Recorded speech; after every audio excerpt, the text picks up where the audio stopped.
Ahoy, and welcome back to Titanic Talkline. I am Alexia, and I'm really excited this week because I have Stephen Schwankert here, who is one of the producers and stars of and creators of the documentary The Six, which is something that I had been really interested in even before I started this podcast. So, hi, Stephen. How are you?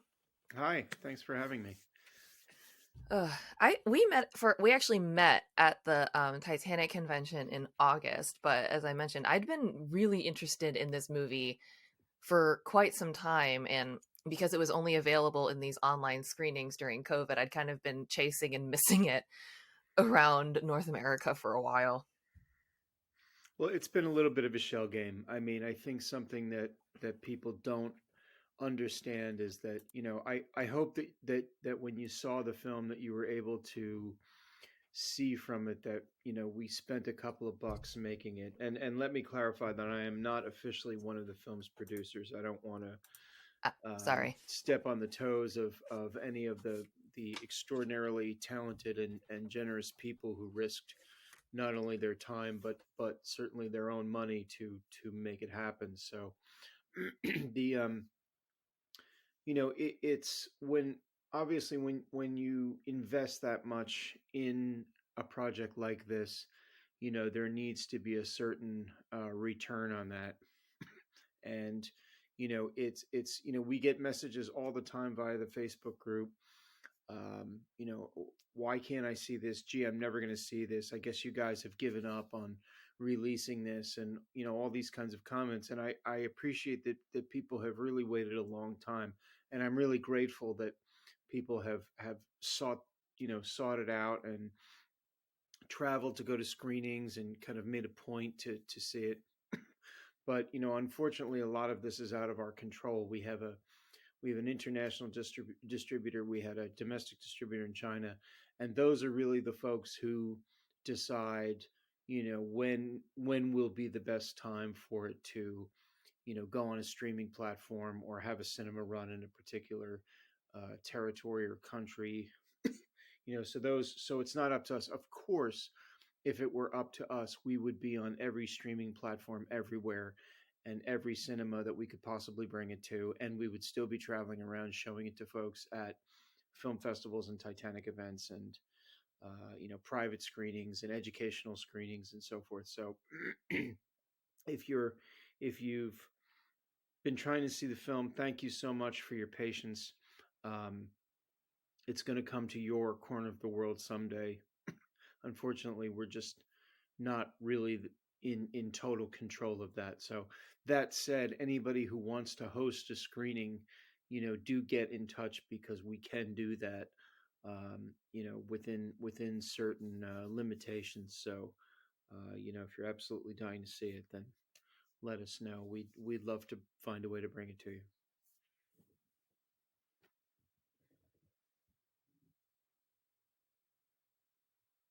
Hello. Okay, I don't know if you can still hear me. I can't hear you.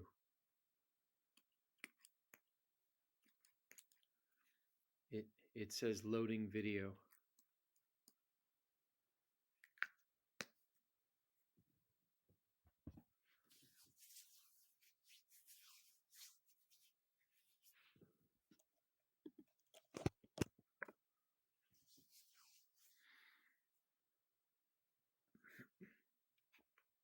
So Lexi and I have gone to text.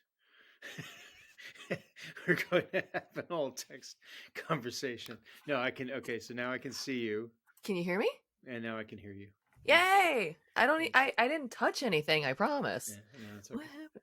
I fixed the camera for listeners who are keeping track with my tech errors. I fixed my camera, which wasn't working, and then as soon as I think the picture started loading, it silenced me. I love your mic setup. It's so cool. Thank you. I keep hitting my head and hand and everything else on it, so yeah. There's a lot of action that happens here. I've punched this microphone a lot. I've realized I'm a hand talker, Mm, which is handy with a big mic in your face. yeah.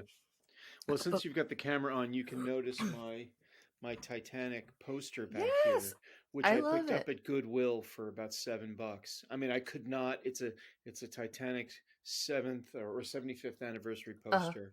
There I was like it. no way I was not going. And the funny thing is because I use the same sort of area for for other interviews and Zoom Uh, calls and so forth.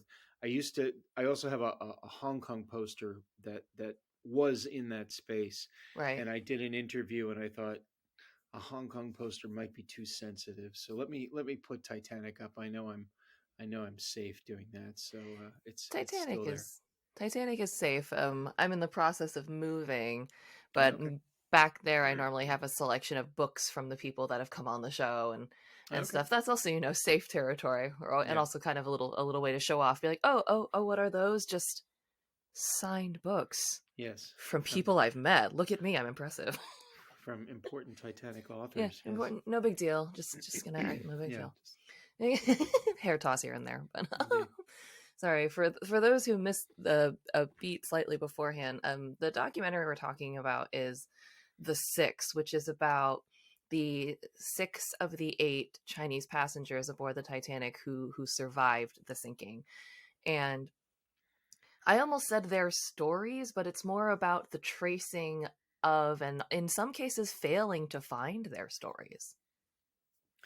Yes, it's very. I mean, in that sense, it's pure documentary. It's Mm-hmm. genuinely verite because I mean, I loved it. I'm the one who saddled us with this title, The Six. It was something that I thought of early, and it was an albatross that I hung about our necks, at an early stage, and we liked it, but I think we didn't realize how difficult it was going to be. Now, I mean, for me as an author, I can Mm-hmm. take 10 pages and talk about research methods and talk about why it is or isn't hard to find someone or how we did it and things like that. But for my old friend and our director Arthur Jones, he's got a very limited time to explain to an audience how these things are done before they start to check their phone or just lose interest in the story. Right. So um, it's I we always believed that we would find what we set out to find. Mm-hmm. We are historical optimists that way. We despise the phrase "lost to history." um, because lost to history usually is said by somebody who set out to find something, didn't find it, and then is saying to you, well, if I didn't find it, then it must not exist. That must be lost to history. That's fair. Or I don't have the time or the resources to conduct a full search for this, so therefore it must be lost to history. And Mm-hmm. certainly there are objects, manuscripts, skeletons, whatever that Right. that have just been destroyed beyond any kind of recognition and Very and literally lost to nature and history in that way. absolutely. um but I think to especially anything in the 20th century, the 19th and the 20th century, but especially anything in the 20th century, I mean, human beings are very messy overall, so we leave our artifacts scattered all over the planet, above water and underwater. And It's true. also, in the 20th century, we got really good at keeping records. Now, some of those records are of vile acts committed against our fellow human beings, Right. but we did a very good job of recording that. Yeah. So we have all kinds of files about immigration and births and deaths and marriages and religious rituals and so forth. So to say that you're not going to find someone because I mean that I don't even know what that's supposed to mean. Why would anybody assume that? So that said, I mean, we had a limited amount of time to do this. We had a limited amount of resources, so we gave it our best shot, and Mm-hmm. we were able to get one complete story, one almost complete story, and then some fragments of others, and we drew some dotted lines to come to conclusions. But Hmm. ultimately, what started out for me as a Titanic story really became a much broader story about the Chinese diaspora at the beginning of the 20th century, Yeah. um, and where various currents of history pushed them. Whether they, depending on where they wanted to go, depending on where they were forced to go in some cases. Right. Um, and I don't think we would have done it. We, meaning Arthur and myself, and and Hmm. and our producer Lotong and others. I don't think we would have done it. Certainly not as a full length documentary if it had not had that broader story. I mean, for me, let me be clear. For Mm. me, I was in it for the Titanic. Right. Okay, I was in it for the idea that finally, this country where I had lived for 20 something years, China, Hmm. where I had seen the James Cameron film when it came out, when I saw the phenomenon that it was there, just I mean, people going to see it again and again. And at that time, people did not associate Titanic with, people just didn't know that there were Chinese people on board. They didn't Right. know that there were Chinese passengers. So that isn't what put, people into seats there. And Hmm. then to be able to take this, monster hit and bring that together with some real history that was not previously known, or certainly not previously well explored. I mean, of course I'm going to do that. What am I going to say? No, I'm not going to do that. So, um, Well, that sounds so great. No, thank you. yeah. Nah, chance to change history, chance to changed. To me, it was like it was always this whole undertaking was like trying to put together a 1,000-piece jigsaw puzzle, except that instead of that puzzle being on your living room table, it was scattered all over the world. But Right. to be honest, I mean, I think anybody listening to this podcast and has an abiding interest in Titanic, I mean, to be able to look at the 1,000-piece jigsaw puzzle that is Titanic history, the whole story and the technical aspects and the mysteries, and the iceberg, and everything, and to be able to walk up to that and stick one or two pieces into place. I mean, it's too cool. You gotta do that. Hmm. So, um, I think it also means something to have someone come from your homeland. Um, so I'm half Indian, and every once in a while, someone will send me this, I think it's an article or a listicle or something online. She's like, "Hey, did you know about these Indian passengers on Titanic?" And every time I look at it, it's these British women or a British family. I never really quite committed the details to memory. That's smart, right? But it's a British family who was born in India and survived the sinking. And it's like, yes, on the one hand, that's where they were, born, but it's not where they lived, and they weren't culturally Indian, which is that's different. hmm, And it would be different if someone came and said, no, no, no, they found new evidence that, someone from, someone Gujarati or Tamil or whatever the case may be, they were really on the ship. It'd be like, wow, how did someone from my father's home end up on that ship? It starts the question and it starts the journey from a personal aspect. And it becomes a little more real, like you were saying, to be able to say, hey, that thing you're really interested in, there's a root here, yeah, right where we're standing. yeah. Well, I mean, well, interestingly enough, one of the uh, threads that we didn't really have enough time to pull was one of our survivors gets off a ship Hmm. in Kolkata, and How the cool. funny thing is that, and he kind of disappears from there. We don't pick him up again from there. The interesting thing about that is I have a friend. So it's interesting. We're connected at a couple of different points. She's also originally from New Jersey and used to live around the corner from my dad. Oh, Of course, how I cool. didn't I didn't know her then, but Right.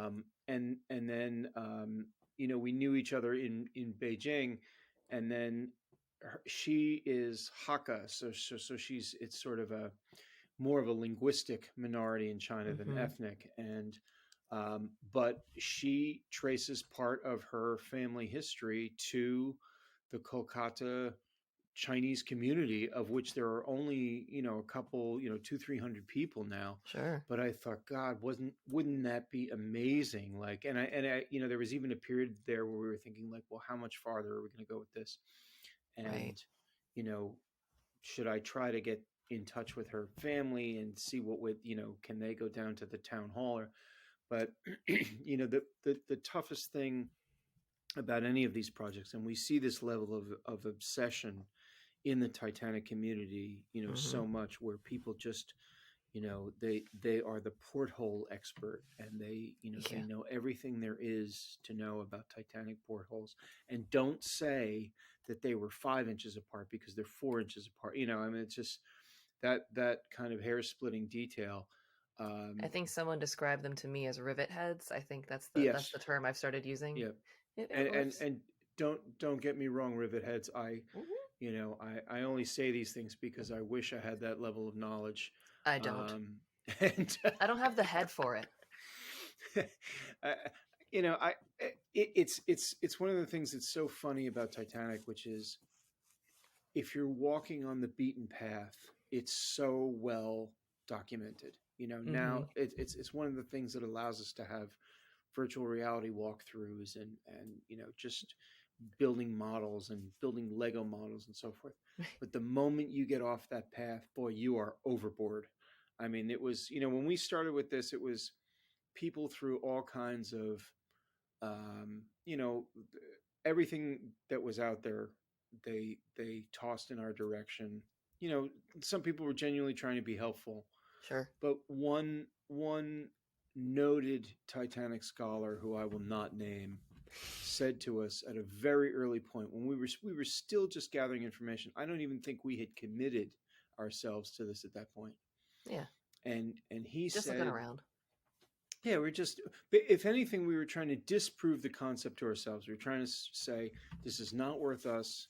Let's spend 90 days trying to prove that this is not worth the next 5 years of our lives. Let's talk ourselves out of it now so that we don't waste 5 years, or so that two Right. years from now we don't say, we didn't find anything. So, but this person sent us quite a bit of material, no question about that, and much of it was useful. And at the end, he wrote, I see that you guys are based in China. Mm-hmm. Don't try to sugarcoat this story to, to kind of make it palatable to a Chinese audience. And I just really Okay. thought that was really, I just thought that was really out of line, because you know we were strictly, we had, if we had committed ourselves to anything at that point, it was that we were sort of going to let the chips fall where they may, and Right.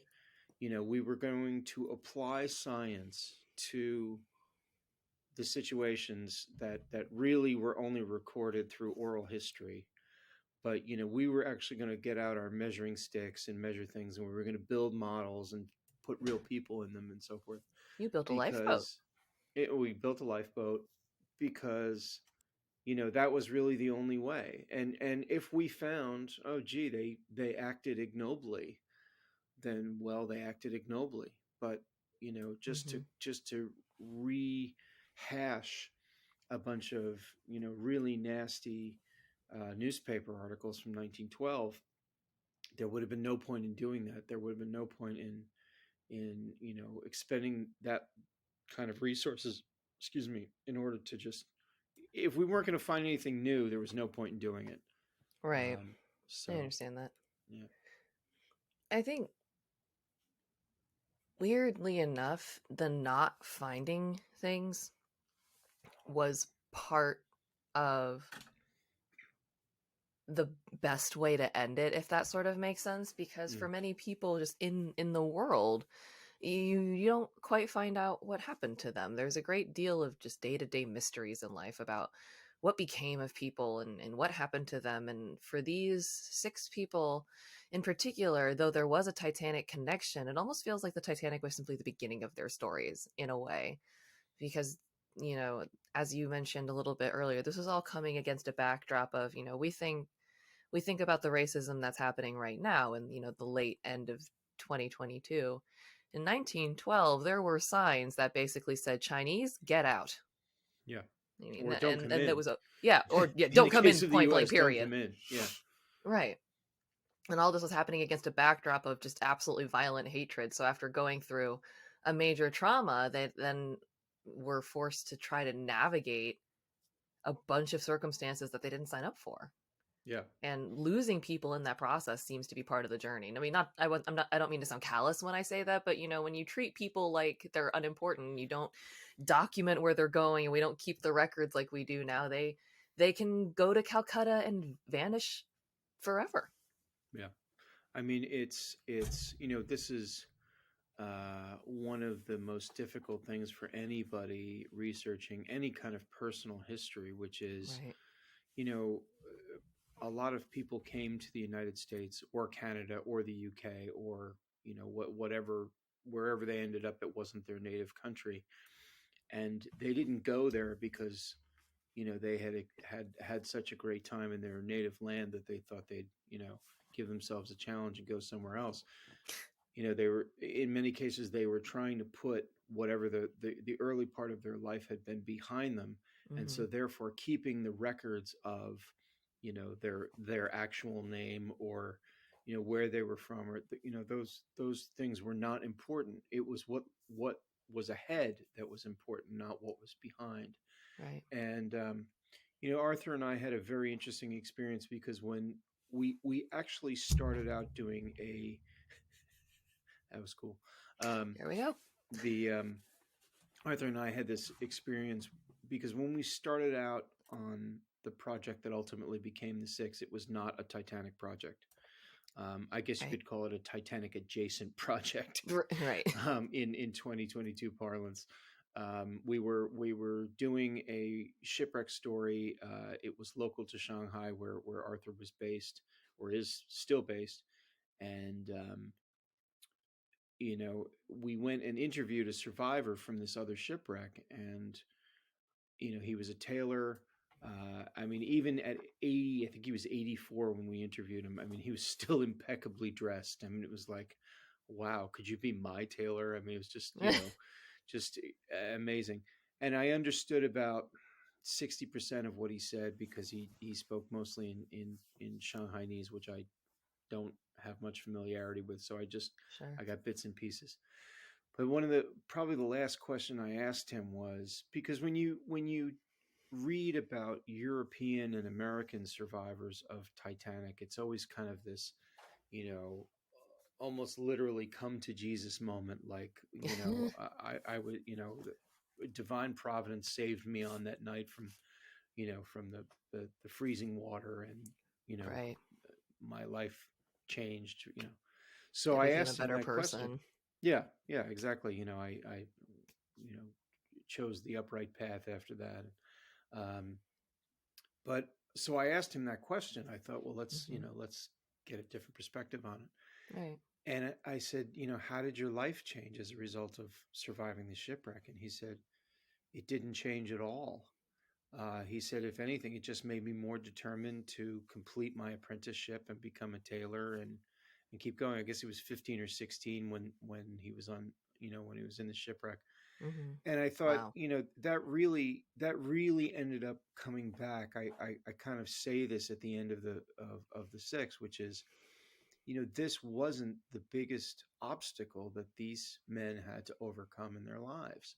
Right. Overcoming, our main survivor, Feng Wing Sun, was on the run in the United States for about 35 years Hmm. before he finally got legal status.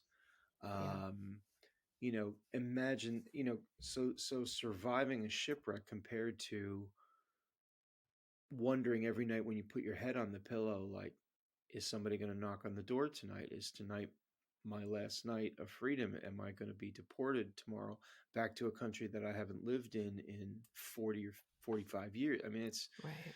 those kinds of things. So it's, I think it's charming that, we have these stories from sort of the let's call them the Western Titanic survivors and the Western Titanic families.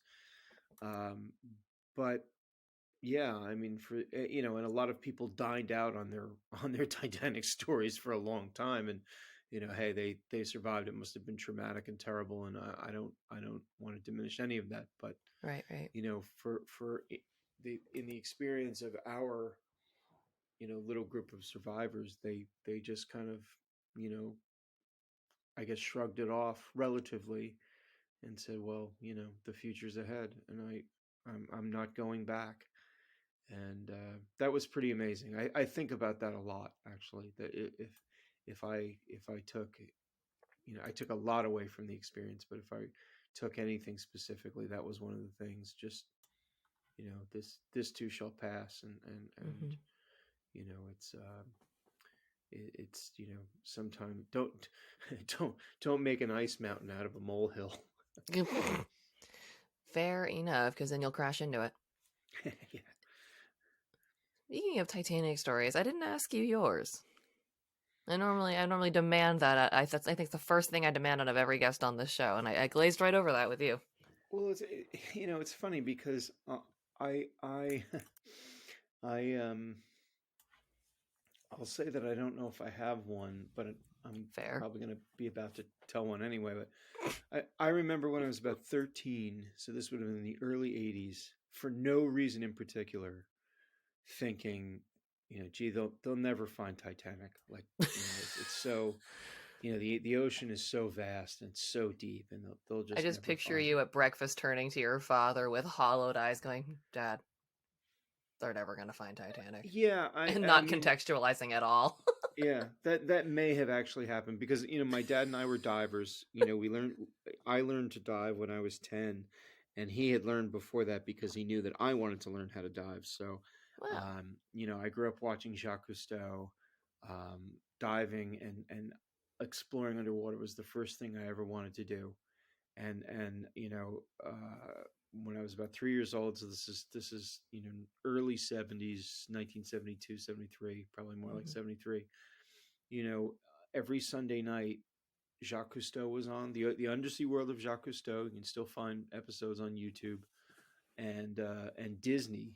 I forget what the Disney show was called, but they were on every Sunday night, and it was like Rain Man. Like I was there in front of the television, and Disney was nice. Disney was fun, but it wasn't like I remember saying I want to do that, You knew what which you was wanted. playing with dolphins and playing with sharks and finding swords underwater and those kinds of things. And so yeah, so about 2 years later, sure enough, Bob Ballard goes and finds Titanic. So what do I know about underwater exploration? But yeah, it was just kind of it was just kind of always there. I read a ton of books about it. I read A Night to Remember, and then The Night Lives On, which I Hmm. actually enjoyed a lot more because I liked the investigation bit of it more, and I liked the fact that Walter Lord was able to sort of apply his own hindsight to the story that was being revealed, through the Right, right. science of the discovery of the rock. So it wasn't obvious when I didn't we didn't set out to do a Titanic project. It just kind of turned out that way. But Sure. but when it came up, in the beginning, Arthur was not so excited about it. He thought it was very mainstream, that there was nothing left to do on Titanic, and to me it was like, come on, man, like China and Titanic, like we've got to do this, and if we don't do it, somebody else will, and then we'll Yeah. have to stand against the wall and take turns kicking each other in the rear end that we didn't do it when we had the chance. So there was that, and then the coda to that is, after I swore up and down after dealing with the Titanic community that I would never do another Titanic project. Um, Once again, Arthur Jones to the rescue. I said, gee, it would be so easy to do a Titanic New Jersey book, just Yeah. profiles of crew. And, now that I'm here, at least for the foreseeable future, just as a way to kind of, explore the state, where I haven't lived in 25 or 26 years, and Hmm. um, you know, just kind of do some history and have some fun and so forth. I thought, that'd be cool. Do Titanic New Jersey, because I mean Philadelphia, that aspect of Titanic history is well documented. In New York, Titanic, I mean, geez, it's like, Right. you know. But so for New Jersey, it was just like, I'll do that. And so of course Arthur chimed in and said, "Oh, you should do a podcast." Well, my props to you and to LA over at the Unsinkable podcast, and all Hi, of you who are LA. doing it, because man, editing audio is such a bear, and Isn't it the I worst? I'm not good at it in the least, which is why I've so far put out a 1 minute trailer, and that's it. But stay tuned. It's coming. It's just going to take a little while. Making So yeah, podcasts is so hard. it's I mean, it's yeah, it's underestimated as a skill. I Absolutely think I tell underestimated. myself I'm stupid more times than I don't when I'm doing all the like work. The interview's the fun part, but when I'm doing all the other stuff, it's like, whose dumb idea? Yours. Yeah, yeah. So I guess my Titanic story is still going on. Who knows what other ridiculousness I'll think of after this, but yeah. So on into the Titanic future. Those ridiculous projects are, I believe, especially in this sort of era where there is podcasting and vlogging and blogging, and you can make your own movie and fundraise it yourself, that it's important for people to have these little off the cuff ideas and chase them around because like you and your Arthur, you said his name was, like, he Arthur, was yeah. saying, there's a lot of the story that has been told and told again and told again and told again, to the point where it can seem, you say Titanic to someone, and I can see where it is exhausting. They're like, oh my god, I don't want to hear about Titanic again. It's like Titanic's everywhere. And I understand that knee-jerk reaction, and that's why it's important to chase these little threads around, because that's where you're going to find the stories you haven't heard about. Absolutely. I mean, and I think, we're moving into a sort of second generation of Titanic. Um, I'll say researchers. That's probably the best phrase. Sure. Where we're at a very interesting moment, which is, the Titanic wreck is as accessible as it ever has been.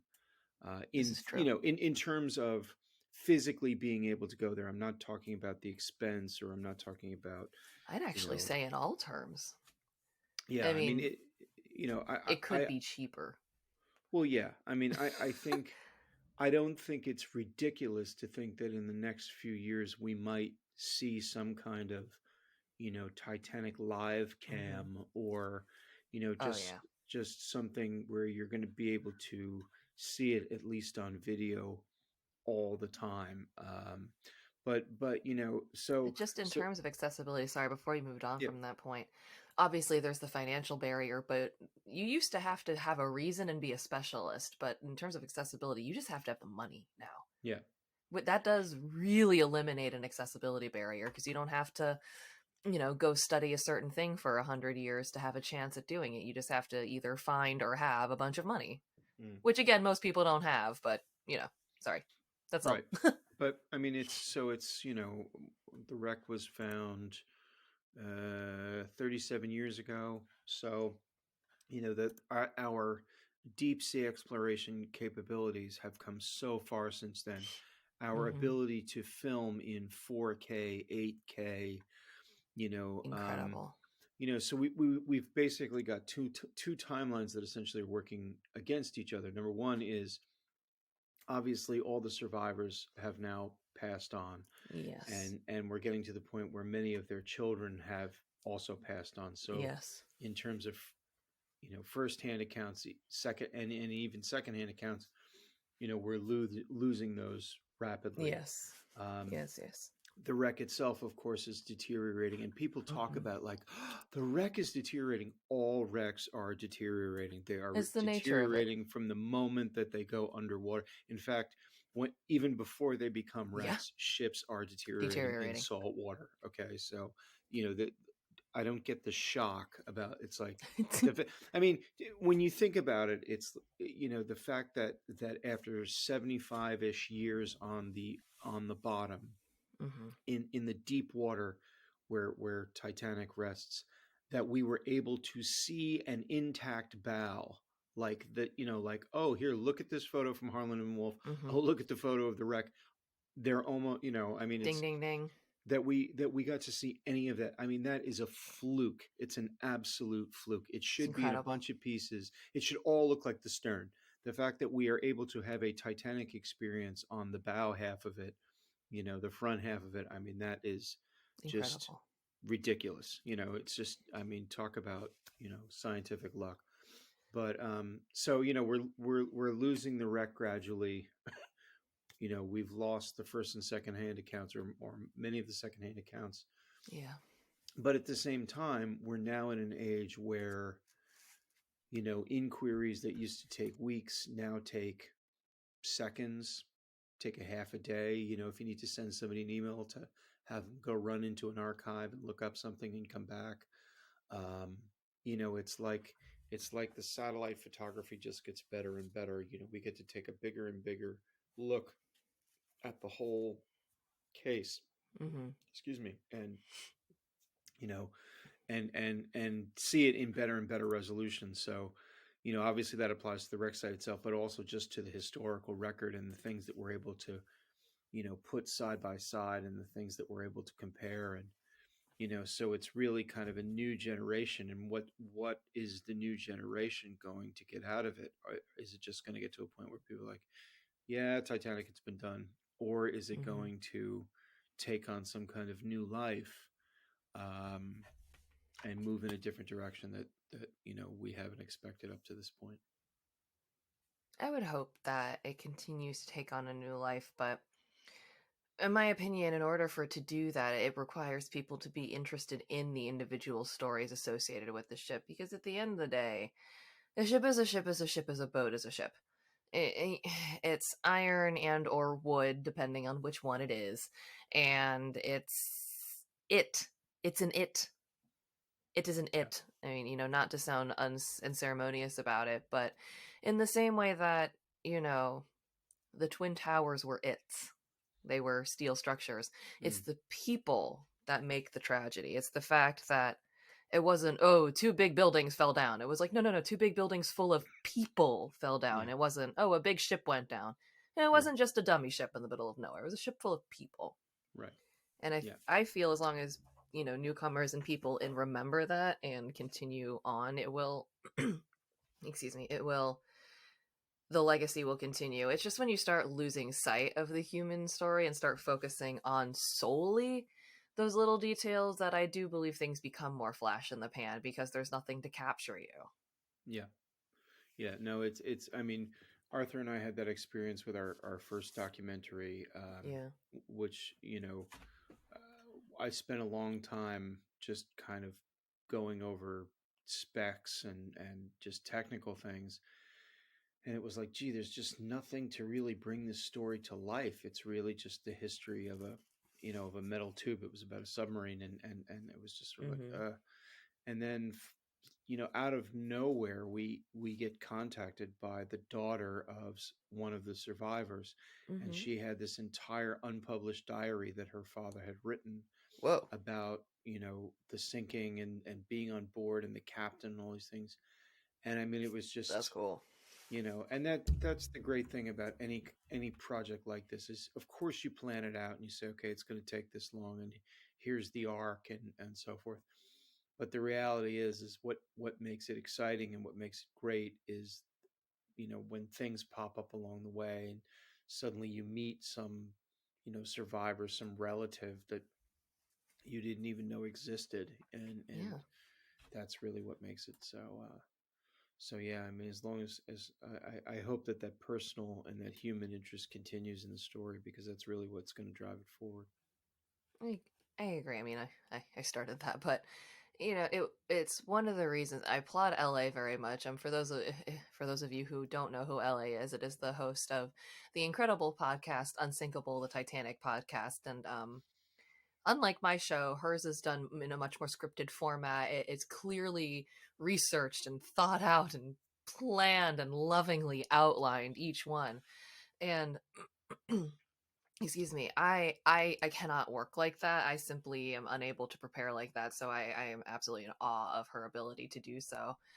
But for me, part of the reason that I wanted to have this much more loose, loosey goosey approach is because you never know what someone is going to say when you ask them a question, Mm. and their answer could take you in a really interesting and surprising way, or you could go on a rant about people who don't season their mashed potatoes for 30 minutes. I mean, it depends on the conversation, but you get your better stories when you sort of follow the rabbit. In my opinion, and I again, this all goes back to my opinion, but in my opinion, for certain things and certain stories, that works. Obviously, for certain stories, that does not work. For, if you're making a movie or writing a book or something, you need to be able to resolve that in a certain way, especially works of fiction. But for something like a documentary, and again, not everyone. Some stories need need a wrap up, but there is something lovely to the organic approach of watching something unfold and not knowing where it's going to get you and not knowing if it's going to have an answer, because as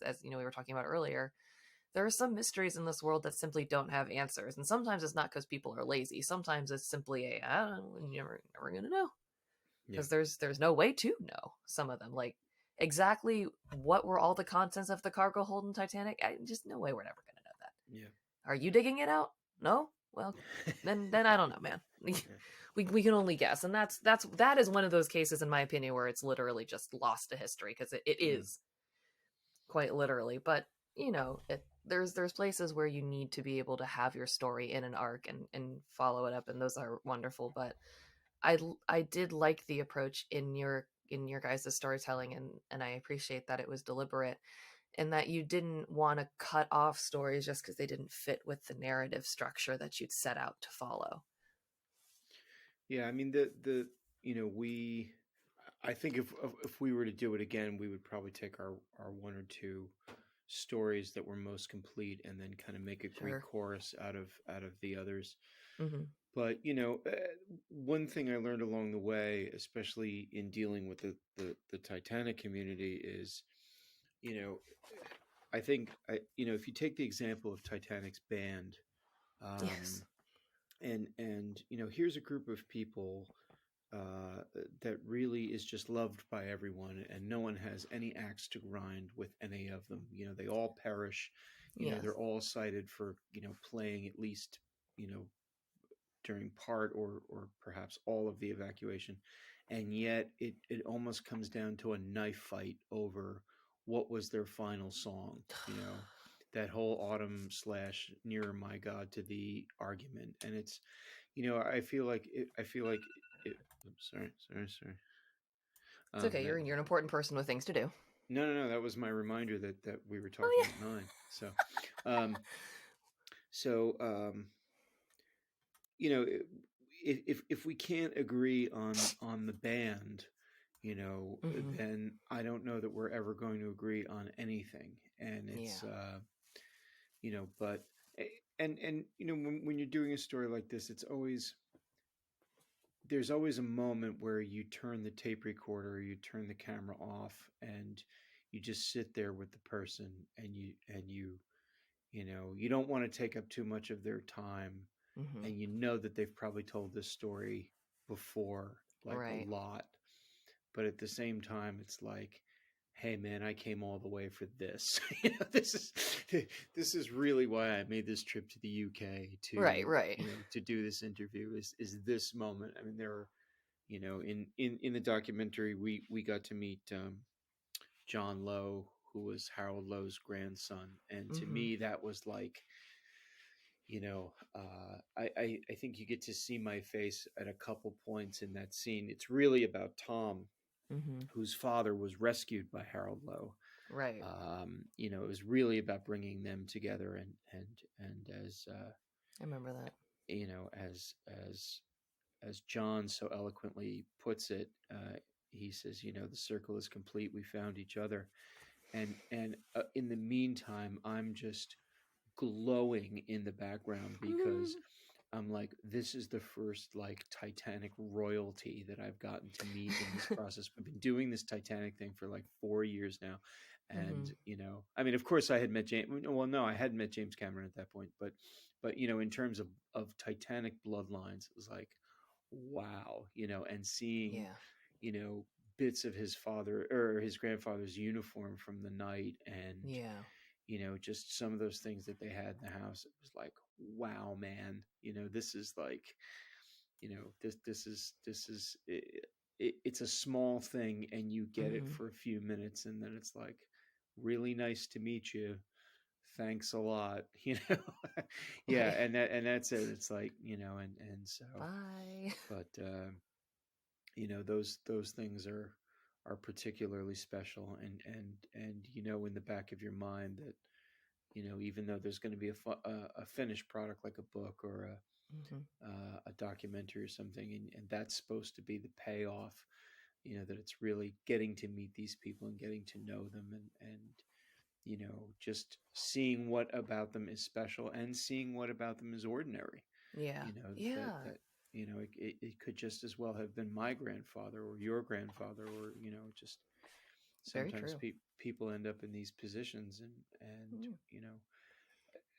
we all know that that's what's compelling about the Titanic stories. Of course, we Mhm. put ourselves and say, well, I would have been Astor. I would have stepped back from the rail and, died like a gentleman, or, I would have, everybody wants to put themselves in that situation. But of course, we also know that we don't really know what we would do, It's really true. until we're actually there. So, Yeah, and I don't know about you, but I have never been able to convince 2,199 other people to get on a ship with me for the explicit purpose of trying to figure that out. Um, yeah, but to I really like that you pointed out that it's what's ordinary about people, because I was racking my brain a little bit while we were talking just about little details from people I've talked to in the past, and one story that just keeps poking around in my head is from Angelica Harris talking about her relatives, the Paracchio brothers, both of whom um, perished in the Titanic. And the story that I remember most is how there's a photograph or a set of photographs of them wearing like a tie and a silk flower. And she said that those were made by their mother for them. And she, knew getting on this big ship and going to America, they may have a chance to have their photo taken. So she told them, it's like, if you're ever feeling happy or you get a chance to get your picture taken, put these on. And they have pictures with them now. yeah, And it's those kind of fun little details where it's like, I can totally picture someone's mother being like, now, if you get your picture taken, young man, don't wear that garbage. I made this nice for you. You put this on and you look right at that camera. No fidgeting. yeah, You can, I picture, I mean, I'm not Italian. I wasn't going to try an accent, but, I can picture a mother just being like, nope, none of your nonsense. I've made these for you. I'm sending my boys off. Just take these and think of your mom. Like, those are the yeah, stories that you kind of look for, because we all know something like that. We all know someone who, oh, I really like your insert item here, and they go, oh, it's from my aunt, yeah, from my mother. right. I mean, those, you know, that's just part of our shared experience. Um, those are the things that everybody can relate to. Yeah. And, I think that's one of the reasons that the Cameron film, was so popular, because it, Mm-hmm. it, it gave people this canvas into which to insert themselves. Mm-hmm. I'm the heroic mate. I'm the the valiant husband who, I'm the lonely wife in the lifeboat. I'm the, Right. guy in the background, whatever. I mean, it's, it's that's really, and no other shipwreck story has been presented to us in the same way. I mean, of course, Right. you could do the same thing on Lusitania. You could certainly do it with other stories. Mm-hmm. And we certainly have shipwrecks that are documented even better than Titanic, because they happened after Titanic. So Oh there yeah. was this awareness of the drama of shipwrecks. Didn't the And Andrea Doria basically sink in real time on camera? absolutely, I mean, yeah, I mean, that's some wild footage to watch. More recently, um one of my least favorite slash favorite was the 2014 Seawall ferry that also sank in oh yeah, real time right in front of our faces. I mean, it's it's I, and yet we're certainly not at a point where the outcome is necessarily different. We're still experiencing significant loss of life Yeah. at sea, in large vessels. I mean, the Costa Concordia, I mean, it wasn't, Oh man, the loss of life was not so great, but I mean, again, yeah, I what a mean, talk about ruckus. happening in real time. It's like, tune in now to, see this sea disaster, Was it as it this happens. year or last year? Time is a soup now. But when the barge got stuck in the Suez Canal, again, Oh not yeah, a loss of life thing, but just another like water, a major water disaster that just yeah. what? Well, I think in that way, another thing that Titanic encapsulates is just, the call it whatever you like, the folly of humankind, but just, Sure. we think that because things work 98% of the time that they're sorted, that, and I mean, knock wood, and God forbid, but it's been a long time since we've had a very serious, air disaster. It's Yeah. like, and now we're probably lulled into this thinking of, well, planes don't really crash anymore. It's like, well, you know, Eh. and I mean, for, if you're an insurance claims adjuster, or if you're the average airline passenger, yeah, you're right. It's things, get done. But I think COVID was, I mean, there was nothing great about it, but it was something that it reminded us of, is that things do happen sometimes on a Yeah. global scale that cause, at minimum inconvenience, and you know, and a lot worse in many cases. Yeah. So it's great, and you really feel that about that part of the 20th century. Is there? I mean, the exuberance that people living at that time must have felt, just watching, buildings around them go higher and higher, and Mm-hmm. ships crossing oceans faster and faster, and these things that, people have started flying in the air, and like, how did they even do that? And I mean, Going what across the a time. Atlantic on a ship isn't actual torture anymore. You can lie in a bed and have hot meals. Oh my goodness. Yeah, and actually, like, plan your arrival and expect that Oh. that's like when you're going to get there, and not end up on a reef, or and It's you not know departs April 10th, arrives. yeah, yeah, exactly, like, I'll come knock on your door when I arrive, in the new world. I mean, it's like, but yeah, I mean, and I think in many ways that's analogous to, I mean, we're a little bit sort of post internet now, but at the same time, it's just like, you know in many ways, our world is fascinating, and in part because we don't understand it all. There's all these Yeah. things that have been created, and we don't know what we're supposed to do with them. We don't know what we want to do with them yet. The various countries are kind of in the process of going back to space. It's like, wow, like, Space Race 2, Electric you know Boogaloo is eh, starting. absolutely, let's boogaloo. I mean, but yeah, I mean, it's and then all of a sudden, the richest man in the world is on a ship that hits an iceberg in the middle of, imagine Elon Musk going on like some SpaceX flight to prove a point, and imagine if the, um I forget the name of Jeff Bezos's blue thing. Oh, I don't But know. imagine if, when he had gone up into space, if that thing had not returned safely. I mean, I don't wish that on him or anybody else. But imagine, I mean, that's kind of what it would have been like. It's like, wow, this guy creates this thing so that so that people can kind of lift off from their backyard and go into space, and he dies in it. It's like, wow, So it's it's it's exciting and terrifying at the same time. It's a roundabout way of almost showing that we have learned almost nothing. Mm. Yeah. we've learned a lot. And you mean, there's been a lot of safety regulations and things that have changed since then, but also as as a bigger sort of concept, we as a human race almost, it's sort of, keep there's nothing wrong with trying to discover new things, but it sometimes seems as though there's a lot of fate testing happening. Well, I mean, it's just the ultimate confirmation bias. We want things to happen. We want to be able to go into space, you know, Oh, that cheaply seems scary to me.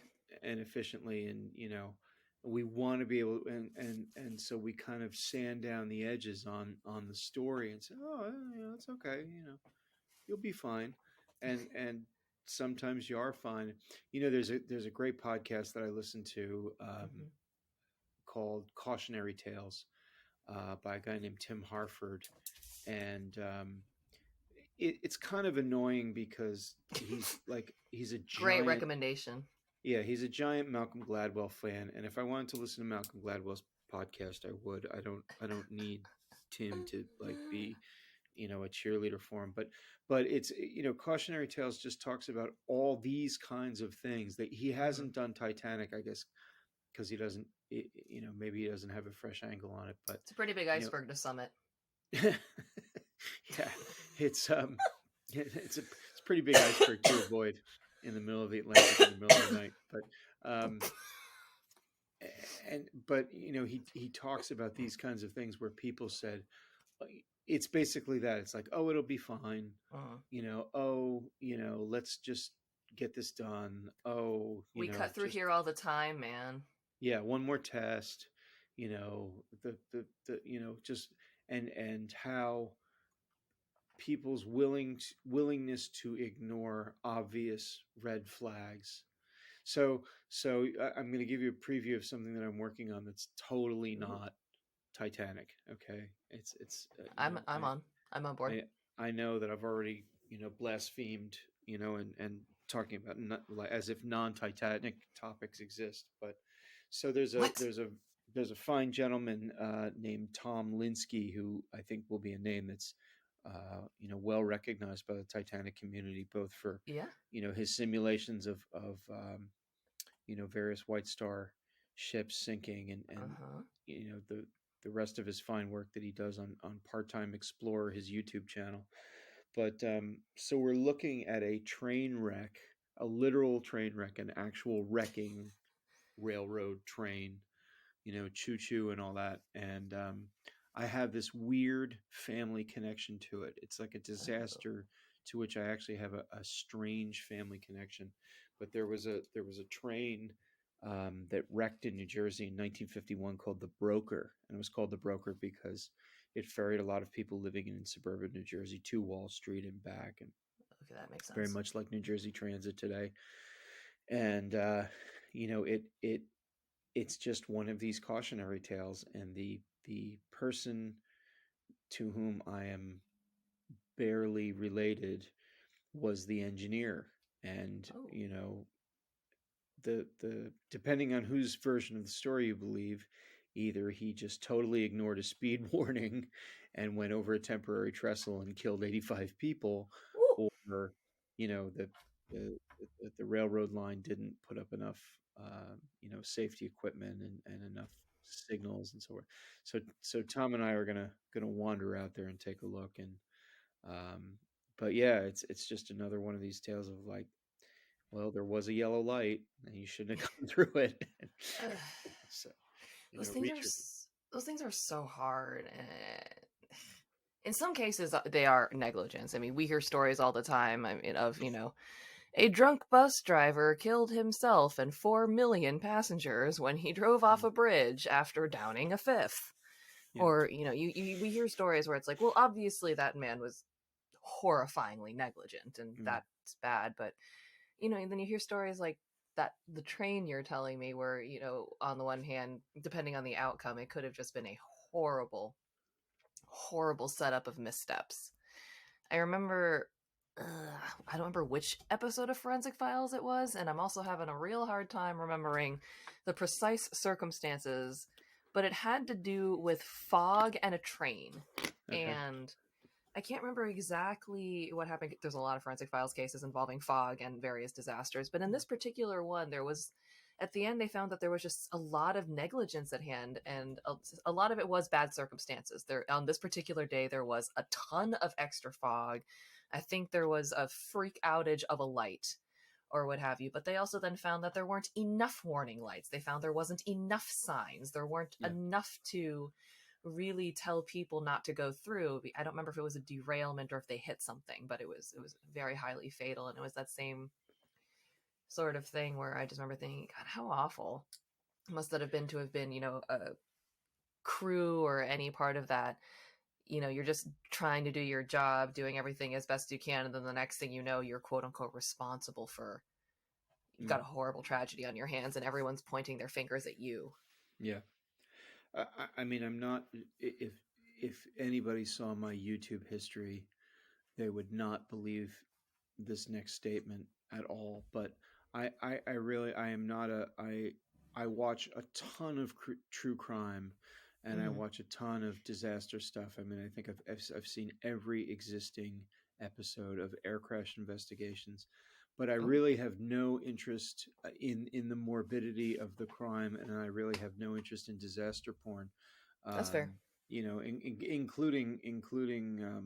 including with Titanic. Mm-hmm. What I'm always interested in is the investigation. How did Yeah. they put it together? How did they take the disparate parts and put it together? And I think, kind of after 50 episodes of air crash investigations and so forth, and just way too many, after a while you're just like, okay, I get it. Like, please don't murder anybody else for the sake of the investigation. But Right. at the same time, it's just, what were the bits that they put together, and how did they draw those lines? That's the stuff that I'm interested, because that ultimately is, the kind of thing that I like to do, and to put these stories together. It's, there's still, I mean, one thing I've learned in the 15 or 16 months that I've been back in New Jersey is just, there are still a lot of shipwrecks off the New Jersey coast, and we still don't know why a lot of them ended up on the bottom. Oh my gosh, so many. And the people just really, they really don't want anything to get in the way of a good story. Yeah. They really like the idea of the evil person, or there's always got to be some kind of unseen force, that caused this horrendous thing, so that there could be someone to blame. And the reality is that there probably isn't an unseen force, and Yeah. nobody's really to blame, and it just happened. Exactly. I think that occupies so much of the Titanic narrative, Yeah. trying to assign blame to weak rivets, or this, or so and so didn't turn the wheel quickly. It's like, you know what, Right. it just Oh, if it only just they'd had this or that. I mean, just shouldn't have been an iceberg there in the middle of the night, and period. And they should have just smacked it straight on and limped into port, and we wouldn't be talking about this, and we'd be this would be a knitting podcast, and I So, wouldn't be on it. So so the reason that we have global warming is because someone was like, the solution to Titanic's to get rid of all the icebergs, and so they just exactly, decided to go through. Oh, got it, got it. exactly. That's I why I'm figured it out. totally pro climate change, because I'm absolutely We'll just, anti iceberg. yeah, we'll just never You have know, another Titanic. It's I've the had enough obvious of that. solution. Clearly, It's time to just, cull all the icebergs, they have to pay and for what they did. enough is enough. Enough is enough. So They know what they know. They know what they did, and they I know know who what they they are. I mean, did. Yeah, you hear that? We're officially anti-iceberg over here. yeah. I'm declaring myself as anti-iceberg and pro climate change. That there's an audio clip that'll haunt me for the rest of my life. And then me interrupting you with a And, coughing fit. and you vomiting in disgust. Just to top it.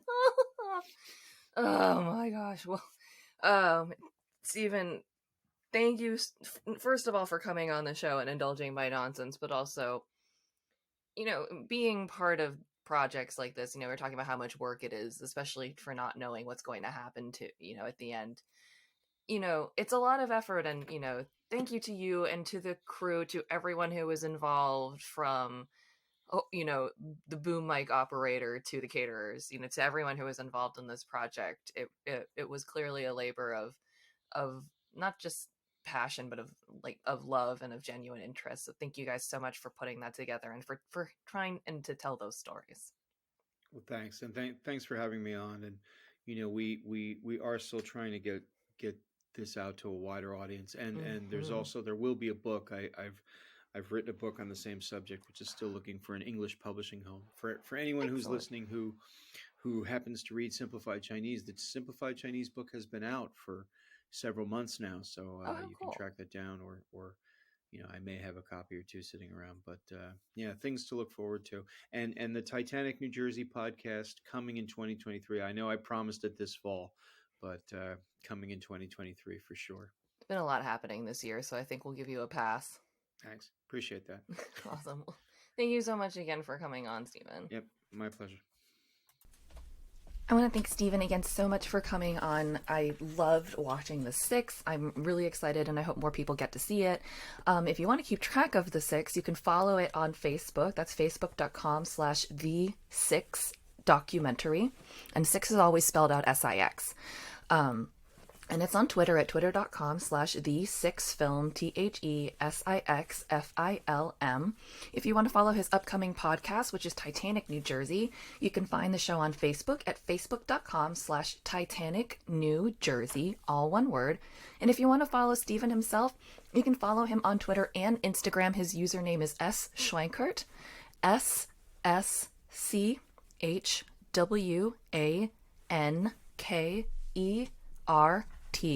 and that is his username on both Twitter and Instagram. I really encourage you to follow him and the Six and everything he's getting up to.